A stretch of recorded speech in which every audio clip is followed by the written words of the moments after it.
The rain had a strange way of falling that evening, thick, heavy drops that seemed to hold the cold inside them. Ethan Cole watched through the tinted window of his luxury car as the city lights blurred into gold streaks. He had just wrapped up a tense board meeting, the kind where million-dollar decisions felt like tiny fires burning at the back of his mind. He wanted silence, warmth, and a straight drive home. But his driver made a sudden turn. "Wrong way," Ethan muttered, irritation tightening in his chest. "I'm taking the back route, sir," the driver explained. "There's been a traffic block up ahead." Ethan exhaled sharply but said nothing. He leaned back against the leather seat, running a hand through his hair. But then, just as they passed behind an old shopping plaza, something caught his eye. A movement. Small. Intentional. Human. "Stop the car," Ethan said suddenly. The driver froze, confused. "Sir?" "Stop." The car rolled to a halt. Ethan squinted through the rain-streaked window, trying to understand what he was seeing. There, beside a large green dumpster, were two figures, a woman and a child. They weren't fighting over scraps, nor scrambling like those who had lost hope. They were searching. Carefully. Slowly. Their hands moved methodically, as though they had a purpose inside that pile of discarded bags. The woman, tall, with tired eyes but strong posture, kept glancing at the girl beside her, who couldn't have been older than 7. The child's hair was tied in 2 buns, soaked at the ends where the rain had reached. Her little hands were busy wiping off a toy she had found. Ethan felt an unexpected weight in his chest. These weren't people who had surrendered to hardship. They looked like people trying to survive with dignity. He stepped out of the car, rain instantly soaking his blazer. The wind whipped across his face, but he barely felt it. He walked cautiously, not wanting to startle them. The woman saw him first. Her body stiffened, protective. She gently pulled the girl behind her. "We're not bothering anyone," the woman said firmly, her voice calm yet weary. "We'll be done soon." "I didn't say you were," Ethan replied softly. He raised his hands slightly, showing he meant no harm. The little girl peeked from behind her mother's legs.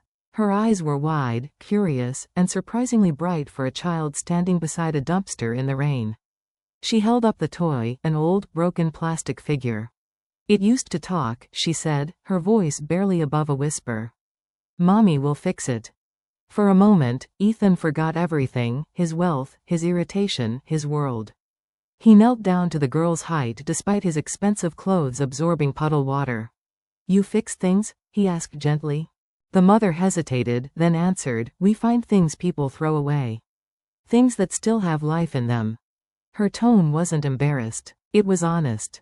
Up close, Ethan realized something. They didn't look homeless. Their clothes were worn but clean. Their movements were precise, not frantic.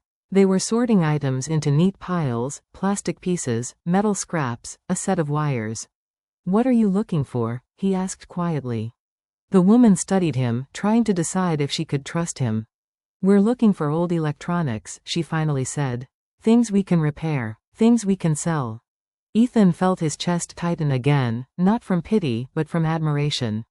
A mother, fighting for her child. A little girl, finding hope in broken things. Both standing in the rain, refusing to give up.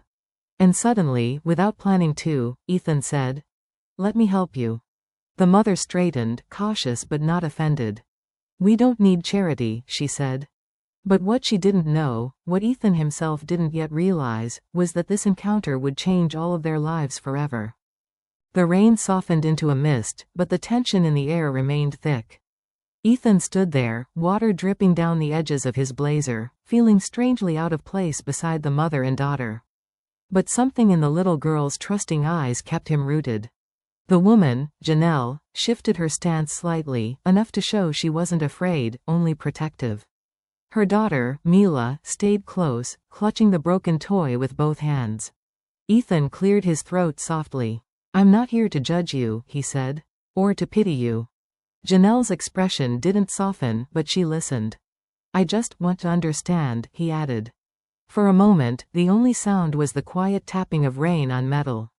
Mila stooped down and gently placed the toy into a plastic bag, handling it like a treasure. She hummed a soft tune as she worked, her small fingers brushing away dirt from its tiny buttons. Janelle finally spoke. People throw out things they think are useless, she said. They don't realize how much can be fixed. Ethan stepped closer, his shoes sinking slightly into the wet pavement. You fix electronics? He asked. Janelle gave a small nod. Phones, tablets, speakers, anything with a circuit. People are careless. They toss things the moment they stop working. And you repair them to sell? No, she said quietly. I repair them to survive. The honesty in her voice hit him harder than he expected. How long have you been doing this? Ethan asked. A while, Janelle replied. I had a job before, but they replaced half the team with automated systems. I was one of the first to go. There was no bitterness in her tone, only exhaustion. Ethan studied her face, noticing the faint dark circles beneath her eyes, the determined set of her jaw. And what about Mila? He asked gently. Janelle glanced down at her daughter, her expression softening. She goes to school. I make sure of it. Mila looked up proudly. I'm in 2nd grade. Ethan smiled. What do you like in school? Science, she said immediately, her eyes lighting up. I help mommy fix things too. I'm going to be an engineer. A big one.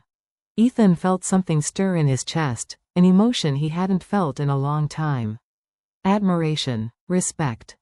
He nodded slowly. That's a wonderful dream. Mila swung her little backpack around and pulled out a small notebook wrapped in plastic to protect it from the rain. She flipped it open, showing pages filled with drawings, circuits, batteries, gears, little robots, and labeled diagrams only a gifted mind could make. She's brilliant, Ethan whispered, stunned. Janelle's shoulders relaxed ever so slightly. She teaches herself a lot. I try to guide her where I can. Ethan knelt again, looking directly at the child. Do you fix these things for fun? He asked. Mila shook her head. We fix them because mommy says everything has value. Even things people throw away. Ethan's heart tightened. Everything has value. He stood again and found himself saying, let me take you both home. At least somewhere warm. Janelle hesitated immediately. We don't accept rides from strangers. That's fair, Ethan said. But I promise, you're safe. He reached into his pocket and pulled out a business card. Not to show off, but to show transparency. Janelle's eyes widened as she read the name. Ethan Cole. CEO, Cole Technologies. She blinked. You're that Ethan Cole? The one people like to complain about on the news? Yes, he said dryly. To his surprise, Janelle laughed under her breath, a small, tired sound, but real. Mila giggled too, as if sensing the moment had softened. After a long pause, Janelle nodded. Just a ride, she said firmly. Nothing more. Ethan opened the car door for them and watched as Mila climbed in, still holding the broken toy tightly. As they drove off, Ethan glanced at them in the rearview mirror. He didn't know their full story yet, but something told him. What he was about to discover would change far more than their evening. It would change his entire life. The ride to their home was quiet at first. Not awkward, just filled with an unspoken curiosity. Mila stared out the window, her breath fogging the glass as she traced shapes with her fingertip. Janelle sat with her back straight, arms wrapped around her daughter's backpack as though it contained something precious. Ethan couldn't stop glancing at them through the rearview mirror. Their calmness, their dignity, their quiet strength, it all felt at odds with what he had witnessed beside the dumpster. Most people in that situation would crumble under shame or fear. But Janelle and Mila, they carried themselves like people who had learned to survive storms. When the car stopped in front of their building, Ethan felt his breath hitch. The structure was old, with peeling paint and narrow balconies patched with rust. A single dim street lamp flickered overhead. You live here? He asked softly. For now, Janelle replied. It's safe inside. That's what matters. She wasn't embarrassed. She was resilient. They climbed the stairs, Mila hopping up each step as though the cracks and broken edges were invisible to her. At the top floor, Janelle unlocked a faded wooden door, and a warm yellow light spilled out. Please, she said, motioning inside. It's small, but welcome. Ethan stepped in, and froze. The entire single-room apartment looked like a miniature workshop. Shelves were stacked with old circuit boards, wires coiled neatly in labeled containers, tiny screwdrivers sorted by size, and dozens of half-repaired gadgets spread across a long table. But what caught Ethan's eye wasn't the clutter. It was the organization. Everything had a purpose. Everything was sorted, analyzed, studied. Even the broken parts seemed to wait patiently for her hands. "Wow," Ethan whispered without meaning to. Janelle set down her backpack and removed a small box from the top shelf. She opened it to reveal tools so carefully maintained that even his company engineers would admire them. "You fixed all this?" Ethan asked. "Most of it," she said. "Some of them were beyond repair, but I still save the parts." Mila climbed onto a stool and placed the toy they found earlier onto the workbench. "Mommy can fix anything," she said proudly. Janelle chuckled. "Not everything, but I try." Ethan moved closer to the workbench and saw something that made his pulse jump. Blueprints. Not printed, hand-drawn, detailed, technical. He leaned over the table, scanning the diagrams. They weren't child doodles or amateur sketches. They were advanced, more advanced than some proposals he rejected at his own company. What is this?" he asked, pointing at a layout of interconnected circuits. "That?" Janelle said, wiping her hands on a cloth. "Just an idea I've been working on." "Just an idea?" Ethan repeated, stunned. "Yes," she shrugged. "A low-cost modular device system. It can turn discarded electronics into functional educational tools for kids. Something simple, affordable, and accessible." Ethan blinked, overwhelmed. You designed this? Alone?" Janelle hesitated, then nodded. "I studied engineering online when I could," she said softly. "Never finished a degree. Life got in the way. But I kept learning." Ethan felt a rush of adrenaline. Her work wasn't impressive, it was groundbreaking. Innovative. Visionary. He picked up another page and felt his breath leave him. This design, this could change manufacturing. It could change everything. "This is genius," he whispered. Janelle stared at him, confused. "It's just something I draw when Mila is asleep." Mila tugged on Ethan's sleeve, her voice tiny but proud. "She made that for me," she said. "So I can build things too." Ethan swallowed hard. He had come across countless inventors, engineers, and innovators. But none had impressed him like this. "Janelle," he said slowly, "this isn't trash. This is brilliance." She looked away, uncomfortable with the praise. "We do what we can." "No," Ethan said firmly. "You're doing what entire companies can't figure out." He turned to face her fully. "Would you let me show this to my engineering team?" Janelle froze, caught between hope and fear.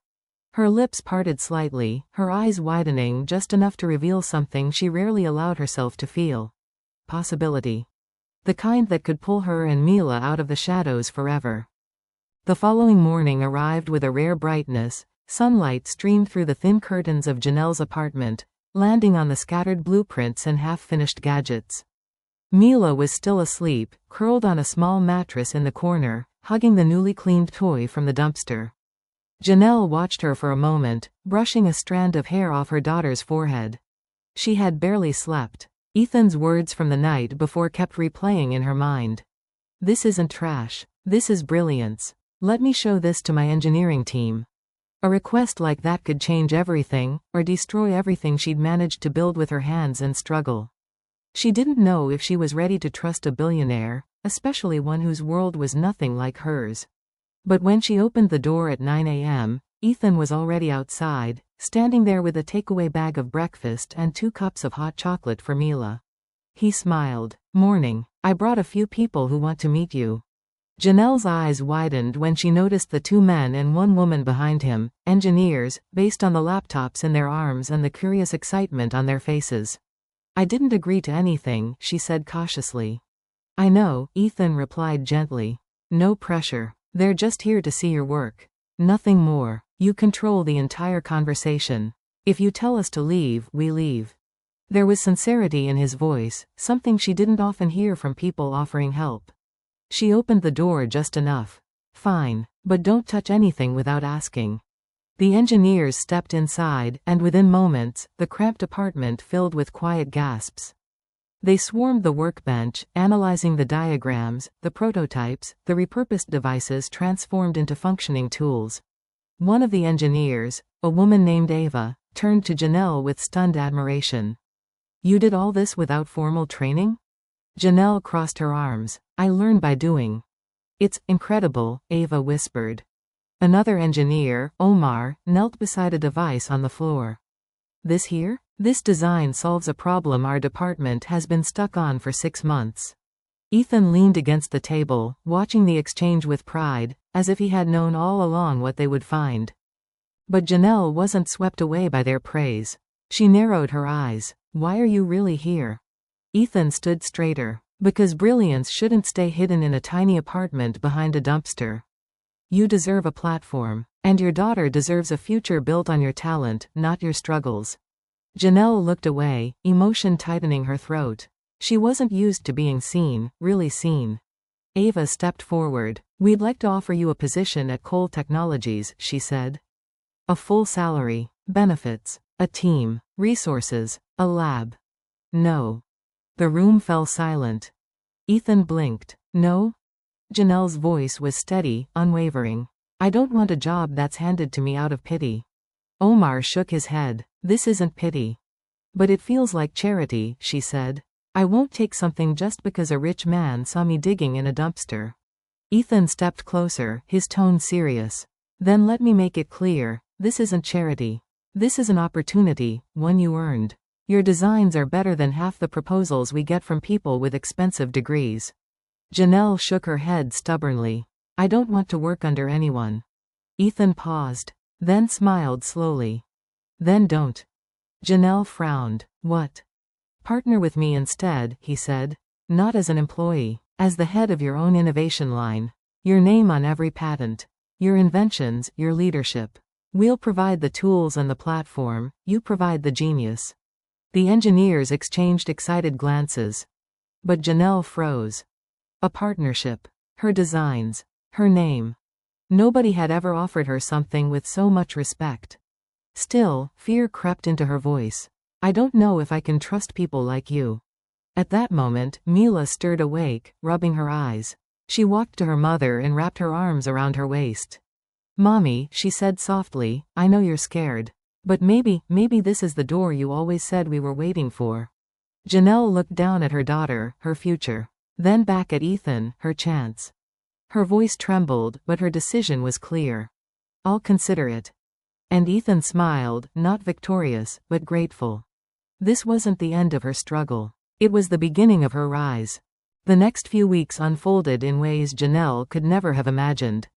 What began as hesitation slowly grew into cautious steps towards something bigger, something she had once believed was out of reach for someone like her. Ethan kept his word. There were no contracts shoved in front of her, no deadlines, no pressure. Instead, he brought his engineers every few days, each visit filled with patient explanations, respectful questions, and genuine admiration for her ideas. They treated her like an equal, no, like a leader without a title yet.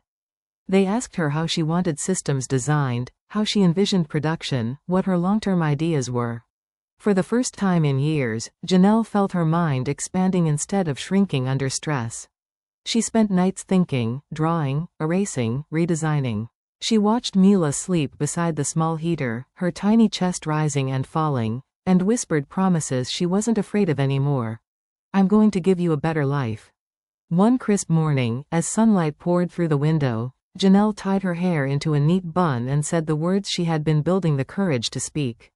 "I'm ready," she told Ethan over the phone. "Let's do the partnership. My terms." Ethan laughed softly, relieved. "Your terms it is." And that's how it began. A new office, a new identity. Ethan didn't move her into a corporate tower right away. Instead, he renovated a small warehouse not far from her neighborhood, close enough that she could travel easily, far enough that it felt like a step into a new world. When Janelle walked inside for the first time, she froze. The workshop was massive, gleaming with new equipment, soldering stations, circuit printers, 3D modeling tools, storage drawers, whiteboards, and worktables lined with fresh tools. On the far wall, a huge sign had been installed. Cole X Janelle Innovations. Reimagining technology, one repaired piece at a time, asterisk asterisk. Her breath left her chest. You named it after me? She whispered. Ethan shrugged with a smile. You're the one leading it. Janelle felt tears burn her eyes. She had never seen her name on a wall before, not like this. For the first time, she allowed herself to feel proud. The rise of a genius. The team grew quickly. Interns came to learn from her. Engineers came for guidance. Journalists came after whispers spread about the mysterious self-taught inventor who could turn broken trash into functional technology. And through it all, Mila came after school, running through the workshop with her little backpack, tinkering beside her mother with wide, excited eyes. One evening, after a long day of testing prototypes, Mila climbed into Ethan's office chair and held out the same broken toy he had seen at the dumpster that first night. It works now, she said, pressing the button. The toy lit up, speaking in a cheerful robotic voice. Ethan chuckled, touched. You fixed it, he said. Mila shook her head and pointed firmly at her mother. She fixed everything. Janelle smiled softly from the doorway. No, I just kept trying. You gave me space to grow.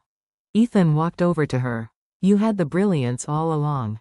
I just happened to notice it. She looked around the workshop, her workshop, and felt a warmth spread through her chest. For the first time, the future didn't look like something she was chasing. It looked like something she was building. A better life, a brighter tomorrow. Months passed. Their innovations were featured on major platforms. Schools adopted her low-cost devices. Families who couldn't afford modern technology finally had access to educational tools because of her work. She and Mila moved into a new apartment, bright, safe, filled with joy instead of cramped wires and fear. Mila got a full scholarship to a science academy. The dumpster days were behind them. But they never forgot where they came from. One night, as they stood in their new home's balcony, watching city lights shimmer below, Mila whispered, Mommy, we're really happy now. Janelle hugged her tightly. Yes, baby, because we didn't give up. And somewhere in the city, Ethan smiled too, grateful for the night his driver took a wrong turn, the night he discovered two lives that would forever change his own. Not trash. Not charity. But brilliance hidden in plain sight.